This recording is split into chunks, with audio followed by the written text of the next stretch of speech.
to our lecture on public choice theory. Today, we'll look into the public choice theory. So, grab your notepads and let's get started.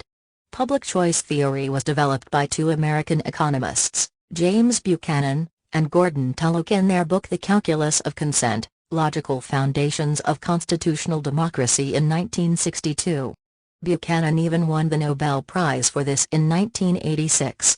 In simple words, the theory explains how economic analysis can be applied to politics.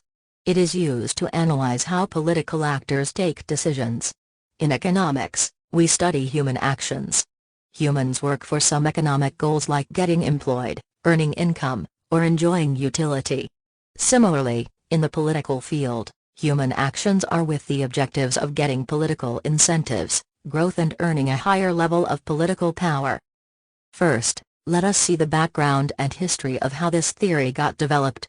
Before the public choice theory, there was another social choice theory given by one Swedish economist, Knut Wicksell.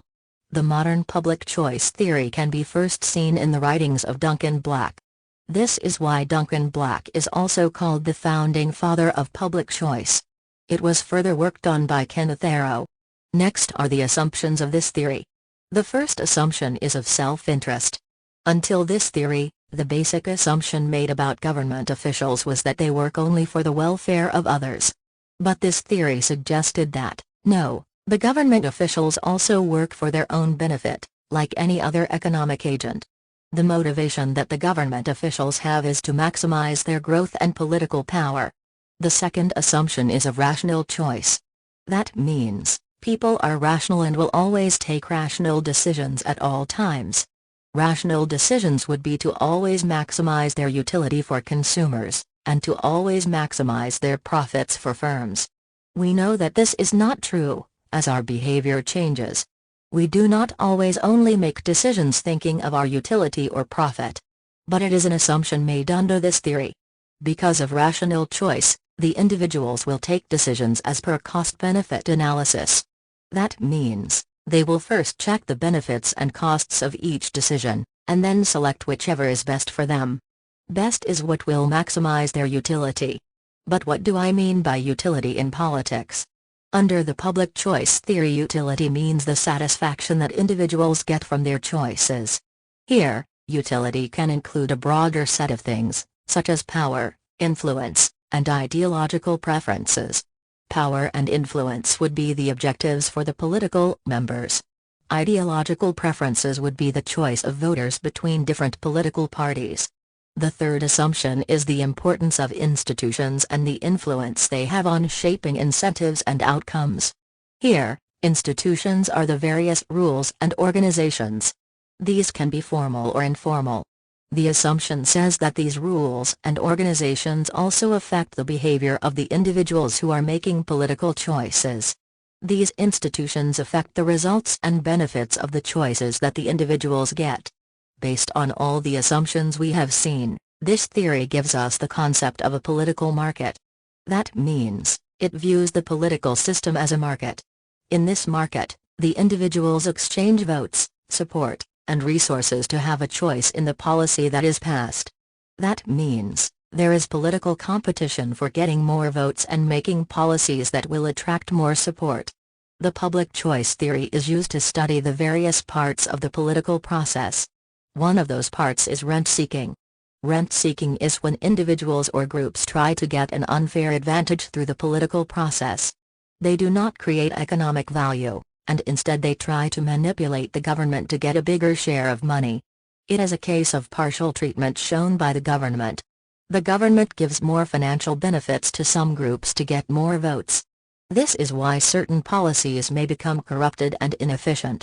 They do not match with the broader interests of the entire society. The second part of the political process is voting behavior.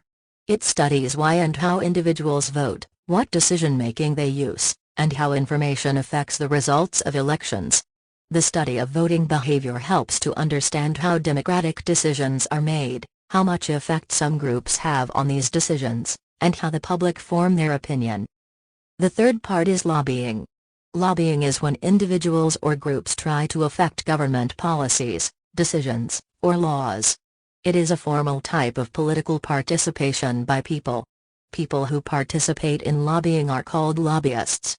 Lobbyists try to present their views, give information, and convince policymakers to consider their interests when making policies. Lobbying can be done by various actors, including businesses, non-profit organizations, trade unions, and professional associations. What are the applications of this theory? Public choice theory has many applications in the real world. It helps us understand the effect of political decision-making on public policies like taxation, regulation, and public expenditure. It shows us the design and the effect of institutions, the effect of voting systems, and the role of groups in making policies. By applying public choice theory, economists and policymakers can make more informed decisions and predict unwanted results. What are the limitations of the theory? Public choice theory faces criticism for its assumptions of rationality and self-interest. By these assumptions, it is making human behavior too simple. Humans are usually more complex in their behavior. It also does not properly explain how complex the political process is. The theory also ignores collective action taken by people and social norms. This is a simple short lecture on the public choice theory. You can read more on the various concepts we saw in this from various reference books and other material. Thank you for joining me in this advanced level lecture on public choice theory. If you found this video to be useful, be sure to like, subscribe, and hit the notification bell to stay updated on our future lectures. Until next time, happy learning.